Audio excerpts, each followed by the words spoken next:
Zee TV Maithili present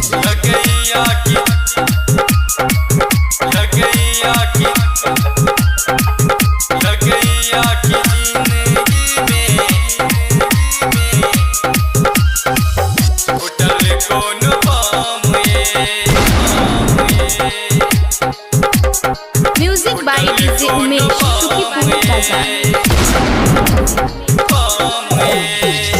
दूर को न रहबै जान, दूर को न रहबै जान, आहा बिन हम ये लगैया की जिंदगी में उठल कौन बाम ये लगैया की जिंदगी में उठल कौन बाम ये दूर को न रहबै जान, दूर को न रहबै जान, आहा बिन हम ये लगैया की जिंदगी में उठल कौन बाम ये लगैया की जिंदगी में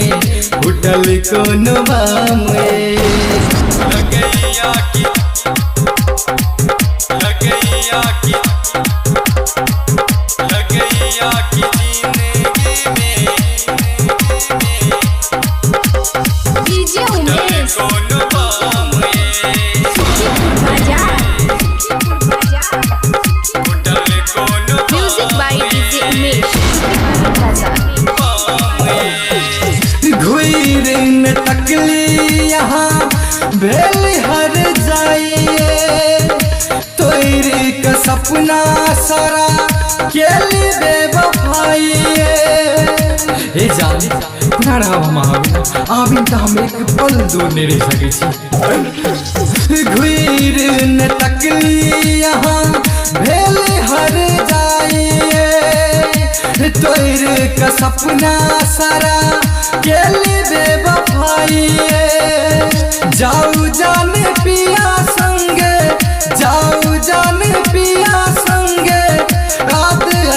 हम लगैया की जिंदगी में उठल कौन बाम ये लगैया की जिंदगी में उठल कौन बाम ये लगैया की लगैया की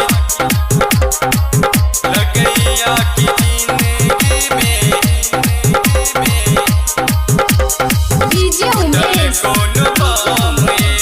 सुखीपुर बाजार। उठल कौन music by DJ Umesh Sukhipur Bazar. बोझ पाके अतिया जिंदगी बनी गेल भारी घूट घूट मारी हर पल रात भरी कानी हाँ बिना चल जना जल बिना मछली की कहो जा बोझ पाके अतिया जिंदगी बनी गेल भारी घूट घूट मारी हर पल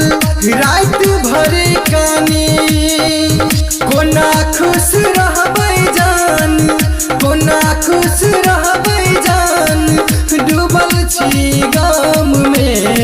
लगैया की जिंदगी में उठल कौन बाम ये लगैया की जिंदगी में उठल कौन बाम ये दूर को न रहबै जान, दूर को न रहबै जान, आहा बिन हम लगैया की जिंदगी में उठल कौन बाम ये लगैया की जिंदगी में उठल कौन बाम ये दिलदार रिकॉर्डिंग स्टूडियो जनकपुर 16 संपर्क नंबर 98 178 34 5 83।